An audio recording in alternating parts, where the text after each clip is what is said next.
garden trail. Now, I just want to do a quick sound check.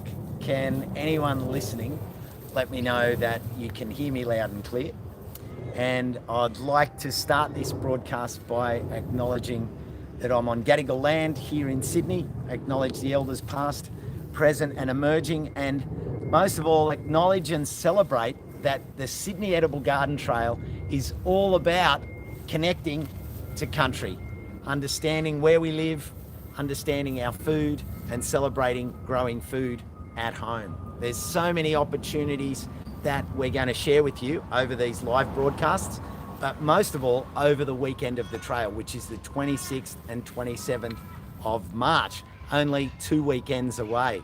So I hope this whets your appetite. For those of you from around the country, follow the Sydney Edible Garden Trail page and YouTube, because there'll be lots of different broadcasts happening over that weekend, from the garden hosts doing some to other members of the trail sharing live broadcasts and showing you inside gardens. It's not too late if you want to get involved and open up your garden. The key thing to remember looking around is this isn't about having a beautiful garden. We're not into that. Yes, edible gardening is beautiful, but we celebrate it for what it is. It doesn't have to be this manicured show garden, because that's all the wrong reasons. We're not paper, we're not sort of, skin deep here at the Sydney Edible Garden Trail. We want to get to the bottom of the compost pit. We want to see what the garden's growing on, not just the flowers. Even though the flowers are nice, I mean, there's no denying the flowers are very nice. But this is all about meeting the gardeners, sharing community, growing this community of local growers, and connecting that to the big picture, which is local food. Oh, see, I'm frothing. I'm frothing already, and it's only 2 minutes in. You realise I'm in my happy place. Oh, I'm in my happy place, because this is what I love. And first stop is a garden called, I'll just go to my soundproof booth. MABUHAY? MABUHAY. MABUHAY. And this is John. Wait till you check it out, because this is as raw as it gets, and it's producing awesome raw food at the same time. So let's go down and meet John. And once I get down there, I'm going to just follow around and show you some of the amazing things that he's growing. Over today, there's going to be a variety of broadcasts coming out from probably 6 or 7 gardens. So feel free, for those of you that are watching it live, welcome. For you replay viewers, welcome. Time stands still online, and you can watch this anytime. You may be a day later, you could be 2 days later. But either way, let's go and check out this garden. And the thing I want you to take in from the top is this is all containers. So if you're a renter or you're just getting started, containers is a really valuable idea to think about. And when you see what John's growing here, you will be amazed. So here we go. I'm going to grab, I'll grab the camera here. And thanks, Matt. All right, let's go in. Oh, nice arrangement on the door too. And look who happens to be here. You just happen to be standing at the bottom of the stairs. Lucky you stopped by. Yeah. Now I'm going to give you that microphone, John. Tell us a little bit about your garden and what we're seeing here in terms of it's a container garden and you're growing a lot of food. Yep. So we moved to this site about 3 years ago, and there really wasn't much there. And also we're on sandstone, so there's really not much soil happening, and the ground is a bit contaminated. So people have had the soil tested, and there's a bit of lead. There's a tip at some point apparently. So I've been moving around New South Wales, and I had a lot of my food-producing plants in pots. So that was my starting point. I just kind of kept that up, and have it's sort of broken into the bit we're in right now. We kind of consider kind of rainforesty, and there's quite a few natives, edible natives, some exotics, everything, as you said, most of the things in pots. And then we have kind of a food producing area we'll see in a minute, and then at the bottom sort of the jungle. And that's where we have most of the kind of semi-tropical and tropical food growing plants. Yeah. So in this garden here, which is your entry garden, so it's a nice place. I can see that you've got a beautiful seating area here. But what are some of the edibles that you can share with us? Tucked in, this thing, creating an effect. This is beetle. So you make bola lot. You can just use these leaves to make little parcels, you know. So you like dolma, like the Greek dolma. Exactly. So bola lot is like practically the Vietnamese version of a dolmati. So you take these big leaves, and you just kind of steam them a little bit, or you can use them fresh and you roll stuff in them. Yeah, they're great. But the thing is, this plant that you're looking at actually comes from a pot that is behind this bamboo. So basically, it starts out in the pot, and then it's kind of trailed around over time, and just takes off. Loves this spot. Doesn't need much. I mean, this is the most sun this spot will get. It's dry and dark. Really difficult spot, but it loves that. Curry leaf. That's another, you know, the kind of thing. You go to the shop, you buy just a couple of sprigs of this, and you're going to pay, I don't know, $4 or something. This is a lifetime supply. Yeah. And I've had it for 10 years. This is a 10-year-old plant. Actually, it's 13 years old. Happy in the pot. Yeah. Good. Well, how much do you need? That's the thing. This will get to be like a, I don't know, a 10-meter tree. But do you need 10-meter tree worth of curry leaf? I don't think so. So, you know, this is just, it's all that we need, really. That's kind of what the pots, one of the good things about the pots, actually. You don't get gluts of things. You're never going to get a glut of something. And so it's just what you need. And then you can have more of them. How many do you want? You just get another pot, plant another plant. And the water is an issue in dry periods, but we've done pretty well with drip irrigation. So you can go a long way with setting up drip or setting up as wicking beds to start with. That's another way to do it. Yeah. So yeah, down here we've got fish cheek mint. That's a bit of a funky one, acquired taste. Not everybody likes it. It does taste a little bit like fish. We've got over in this corner Davidson plum poking up over there. Oh yes, I can see that. Yeah. The ginger that's growing out here, that's false cardamom. So that's a really common, you see that as like a landscaping plant all around Sydney. But you can actually, those leaves are really, really smell nice, and you can wrap fish in them and various things and use it kind of as a flavoring, like an herb. Just use it like an herb. Yeah. All right, so off to zone number 2. As you can see, John has containers.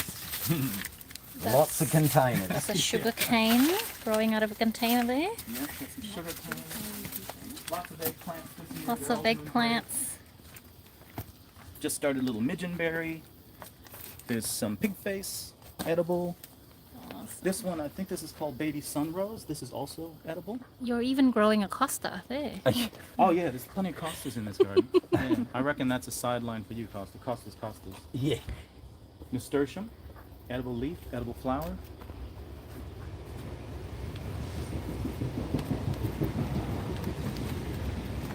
Japanese perilla, shiso, which this grows wherever it wants to. I just let it seed, and it drops, and then wherever they show up, that's where I let them grow. And yeah, I basically don't worry about that one. I just let it self-seed.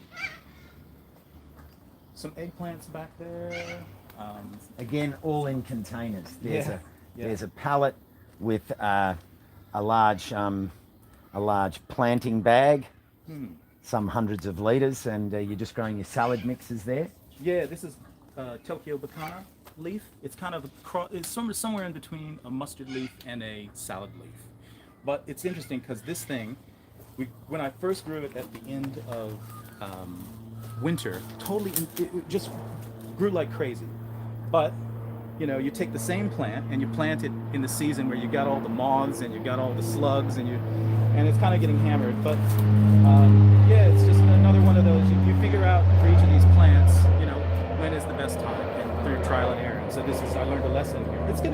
It'll take off once we get into winter. But as you can see, yeah, not much at the moment. Oh, okay,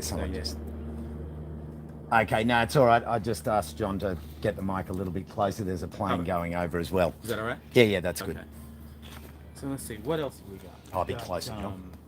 Closer? Yeah. Like that? Yeah. Okay. So we've got growing across the trellising, we have some bitter melons developing, white bitter melon. Very delicious, pickled especially. Some cucumbers. We have to bag. I bag for fruit fly.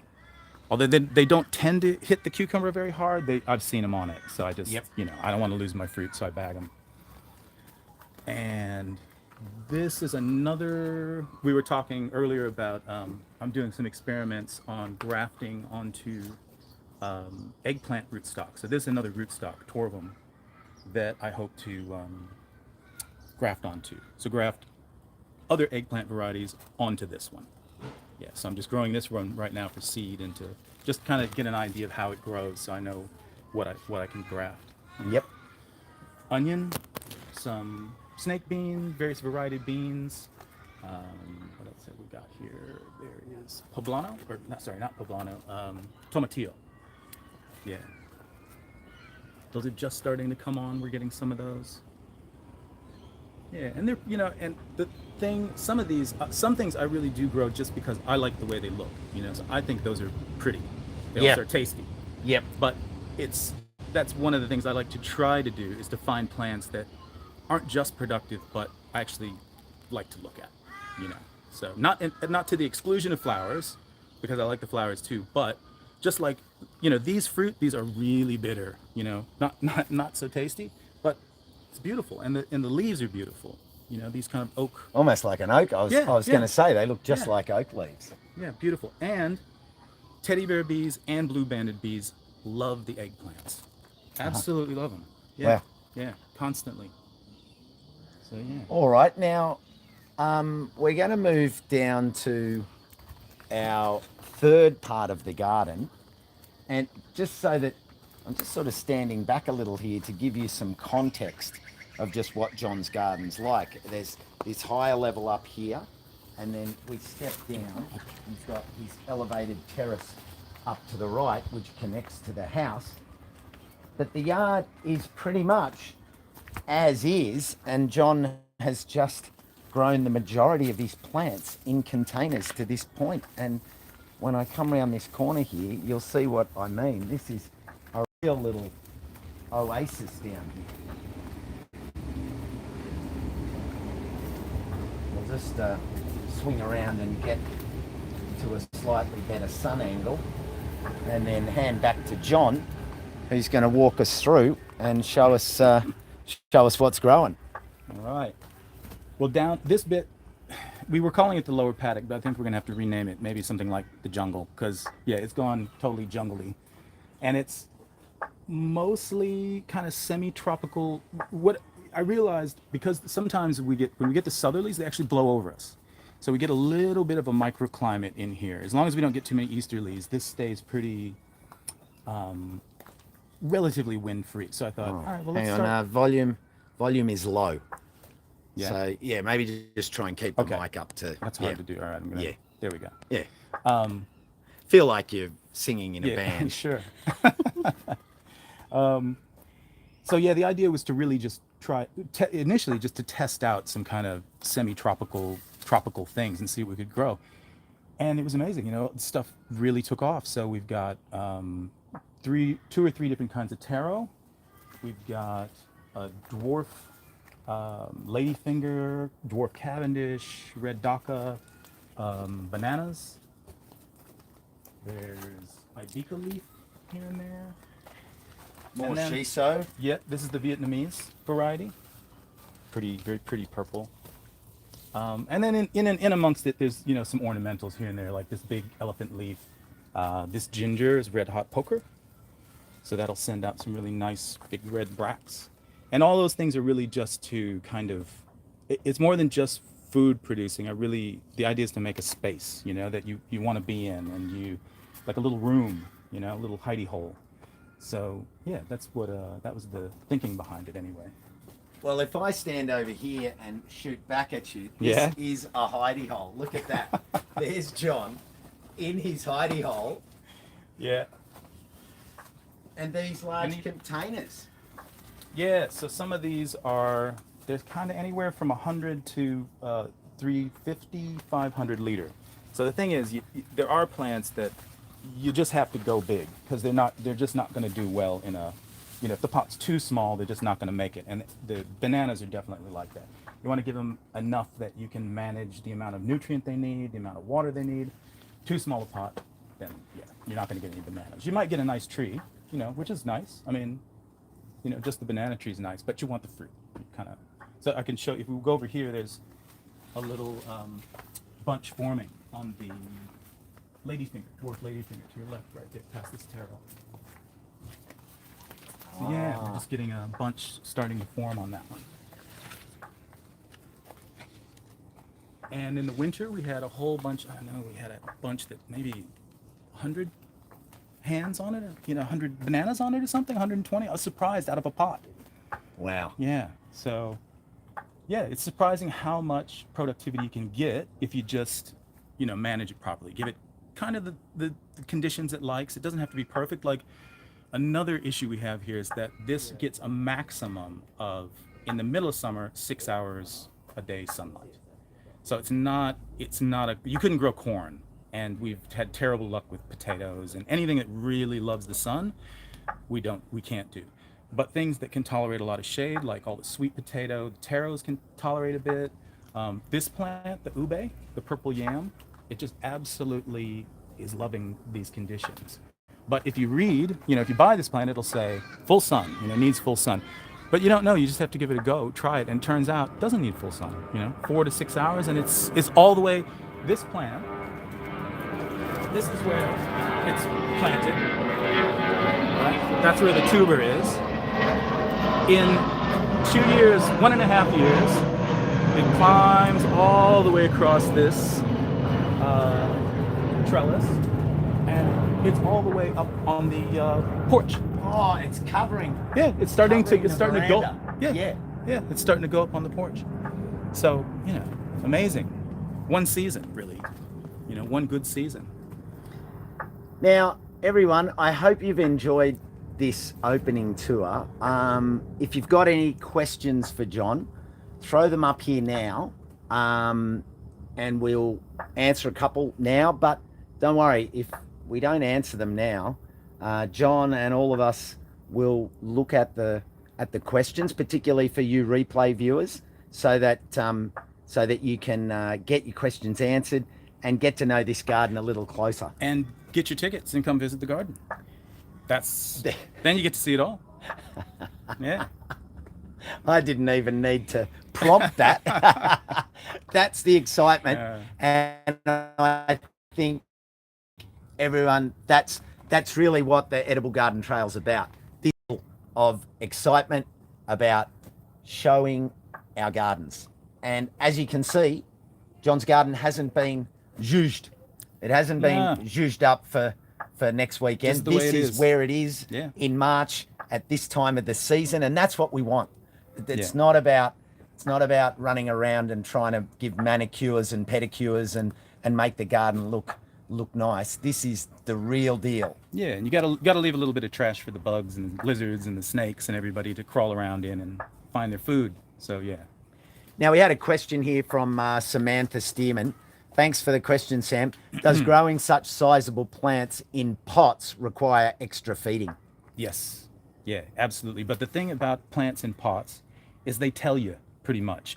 Like the bamboo, it will start, you see sort of 10% of the leaves start to yellow, it's told you time to feed. So as soon as you see that, you start feeding.